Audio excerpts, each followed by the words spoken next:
서울 외곽의 한적한 동네. 은퇴한 지 몇 년 된 68세의 김영호 씨는 매일 아침 같은 시간에 집을 나섰다. 그는 오래된 아파트 단지 옆 공원에서 느린 걸음으로 산책을 하며 지나가는 사람들에게 미소를 지어 보였다. 그의 삶은 평화로웠다. 아내인 박순자 씨와 함께 40년 넘게 살아온 이곳에서 두 사람은 서로에게 익숙한 리듬 속에 조용히 나이를 먹어갔다. 아침이면 순자가 끓여주는 된장국 냄새가 집 안을 채웠고, 저녁이면 영호가 TV 앞에 앉아 뉴스를 보며 하루를 마무리했다. 그들의 삶은 잔잔한 강물처럼 흘렀고 큰 파도는 없었다. 적어도 겉으로는 그랬다. 영호는 늘 단정했다. 은퇴 전 공무원 생활을 하며 몸에 밴 습관 덕분에 그는 늘 깨끗한 셔츠와 다림질된 바지를 입었다. 머리카락은 희끗해했지만 여전히 꼼꼼히 빗어 넘겼다.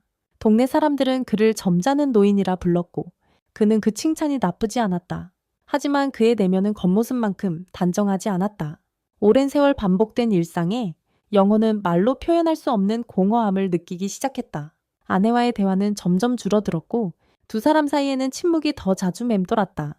순자는 늘 바빠 보였다. 손주들을 돌보러 다니고 동네 모임에 참석하며 하루를 채웠다. 영호는 그런 그녀를 이해하려 했지만 마음 한구석엔 외로움이 쌓여갔다. 그러던 어느 날 공원에서 우연히 만난 여자가 그의 삶에 작은 물결을 일으켰다. 그녀의 이름은 최미경, 62세였다. 미경은 최근 남편을 잃고 홀로 된 상태였다. 그녀는 영호와 달리 화려한 옷차림을 즐겼고 웃을 때면 눈가에 주름이 잡히며 생기가 돌았다. 처음 만난 날 그녀는 공원 벤치에 앉아 책을 읽고 있었다. 영호는 평소처럼 산책을 하다 그녀 옆을 지나쳤고 무심코 던진 인사에 그녀가 환하게 답하며 대화가 시작되었다. 날씨가 참 좋네요. 매일 여기 오세요? 그녀의 목소리는 부드러웠고 영호는 그 말투에 묘한 편안함을. 그날 이후 두 사람은 공원에서 자주 마주쳤다. 처음엔 날씨와 동네 소식 같은 가벼운 이야기였다. 하지만 시간이 지나며 대화는 깊어졌다. 미경은 남편과의 추억을 꺼내며 눈물을 삼키기도 했고 영호는 은퇴 후 느끼는 막막함을 털어놓았다. 가끔은 내가 아직 살아있는 건지 모르겠어요. 영호가 조용히 말하자 미경은 그의 손을 살짝 잡으며 말했다. 살아있다는 건 이렇게 누군가와 마음을 나누는 거예요. 그 순간 영호의 가슴이 뛰었다. 오랜만에 느껴보는 감정이었다. 두 사람의 만남은 점차 빈번해졌다. 공원에서의 짧은 대화는 카페데노 긴 이야기로 바뀌었고 미경은 영호에게 자신의 취미인 꽃꽂이를 보여주며 그를 집으로 초대하기도 했다. 영호는 처음엔 망설였다. 아내에게 말하지 않은 채 다른 여자와 시간을 보내는 게 마음에 걸렸다. 하지만 미경의 따뜻한 미소와 그녀가 건네는 작은 관심은 그를 점점 더 끌어당겼다. 그는 자신을 다시 젊고 필요한 사람처럼 느끼게 해주는 그녀에게서 눈을 뗄 수 없었다. 순자에게는 친구들과 시간을 보낸다고 둘러댔고 그녀는 의심 없이 고개를 끄덕였다. 그러나 영호는 몰랐다. 그 작은 물결이 곧 거대한 파도로 변해 그의 평온했던 삶을 뒤흔들 것이라는 걸. 미경과의 시간이 길어질수록 그의 마음은 갈등으로 가득 찼다. 아내에 대한 미안함과 새로운 감정 사이에서 그는 점점 더 흔들렸다.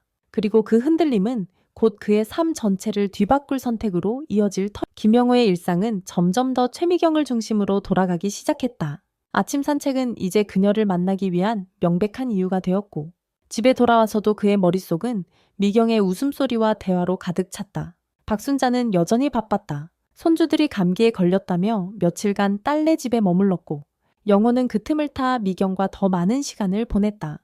두 사람은 동네를 벗어나 근교의 한적한 찻집을 찾았고 그곳에서 차를 마시며 긴 이야기를 나눴다.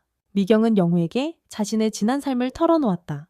남편과의 결혼 생활이 행복했지만 말년에는 병고로 서로에게 지쳤던 시간들을 고백했다. 영호는 그녀의 이야기에 귀 기울이며 자신도 모르게 손을 뻗어 그녀의 어깨를 토닥였다. 그 순간 두 사람 사이에 흐르는 공기가 미묘하게 변했다. 영호는 갈등 속에 빠졌다. 미경과의 시간이 그를 채워주었지만 집에 돌아오면 순자의 빈자리가 더 크게 느껴졌다. 어느 날 밤 순자가 돌아와 저녁을 차리며 물었다. 요즘 어디 다니는 거야? 얼굴이 좀 밝아진 것 같네. 영호는 당황하며 그냥 친구들하고 이야기 좀 했어라고 얼버무렸다. 순자는 더 묻지 않았지만 그녀의 눈빛에 묘한 그림자가 스쳤던 걸 영호는 놓치지 못했다. 그 오월케이는 죄책감이 커질수록 그는 미경과의 관계를 숨기기 위해 점점 더 거짓말을 하게 되었다. 오늘 좀 늦을 거야. 동네 사람들하고 모임이 있어. 순자는 의심하지 않는 듯 했지만 영호의 마음은 무거워졌다. 그러나 미경과의 만남은 멈출 수 없었다. 그녀는 영호에게 새로운 생기를 불어넣었다. 어느 날 미경은 그를 데리고 한강변으로 나들이를 갔다. 봄바람이 부드럽게 불어오는 강가에서 그녀는 그의 손을 잡고 말했다. 우리 나이에 이런 설렘이 다시 올 줄 몰랐어요. 영호는 그 말에 가슴이 뜨거워졌다. 그는 미경을 끌어안았고 두 사람은 잠시 세상에서 단둘뿐인 듯 했다. 하지만 그 순간 그의 머릿속엔 순자의 얼굴이 떠올랐다. 40년 넘게 함께한 여자, 그와의 평범하지만 단단했던 삶. 영호는 마음을 다잡으려 했지만 미경의 따뜻한 손길은 그의 결심을 흔들었다. 그날 밤 영호는 잠을 이루지 못했다. 미경과의 감정이 깊어질수록 그는 자신이 통제할 수 없는 길로 들어서고 있음을 느꼈다. 그리고 그 길의 끝이 무엇일지 그는 두려움 속에서도 궁금했다. 김영호의 갈등은 점점 더 깊어졌다. 최미경과의 만남은 그의 삶에 색을 더해 그 색은 박순자와의 평온했던 시간을 점점 흐릿하게 만들었다. 어느 날 미경은 영호에게 진지한 제안을 했다. 우리 그냥 이렇게 만나는 거 말고 같이 어디 멀리 떠나볼까요? 남은 시간 우리만의 추억을 만들어 보고 싶어요. 그녀의 눈빛은 간절했고 영호는 그 말에 심장이 쿵쾅거렸다. 하지만 동시에 그의 머릿속엔 순자의 모습이 떠올랐다. 손주를 업고 웃던 그녀. 아침마다 묵묵히 밥상을 차리던 그녀. 영호는 대답을 미룬 채 집으로 돌아왔다. 그날 밤 순자는 영호에게 조용히 물었다. 당신 요즘 왜 그렇게 불안해 보여? 무슨 고민 있으면 말해줘. 그녀의 목소리는 담담했지만 눈빛엔 오랜 세월 쌓인 신뢰가 담겨 있었다. 영호는 그 순간 무너졌다. 더 이상 숨길 수 없었다. 그는 떨리는 목소리로 미경과의 만남을 털어놓았다. 미안해. 나도 모르게 그렇게 됐어. 당신한테 상처 주고 싶진 않았는데 순자는 말을 잇지 못하고 그를 바라봤다. 그녀의 눈에 눈물이 고였지만 화를 내지 않았다.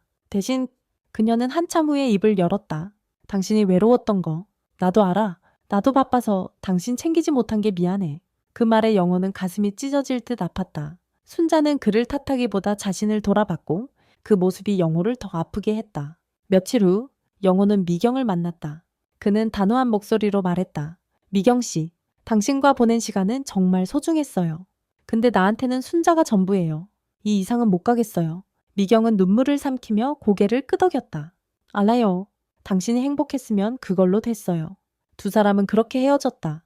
미경은 영호의 삶에서 조용히 사라졌고 공원은 다시 그의 혼자만의 공간이 되었다. 집으로 돌아온 영호는 순자와 마주 앉았다. 두 사람은 오랜만에 깊은 대화를 나눴다. 서로의 외로움과 놓쳤던 순간들을 솔직히 꺼내며 그들은 다시 연결되기 시작했다. 다음 날 아침 순자는 된장국을 끓였고 영호는 그녀 옆에서 설거지를 도왔다. 창밖으로 봄 햇살이 들어왔다. 영호는 문득 깨달았다. 그의 평화는 미경에게서 온 것이 아니라 순자와 함께 싸운 시간 속에 이미 있었다는 걸. 삶은 다시 잔잔한 강물처럼 흘렀다. 하지만 이번엔 그 물결 아래 단단한 뿌리가 있었다.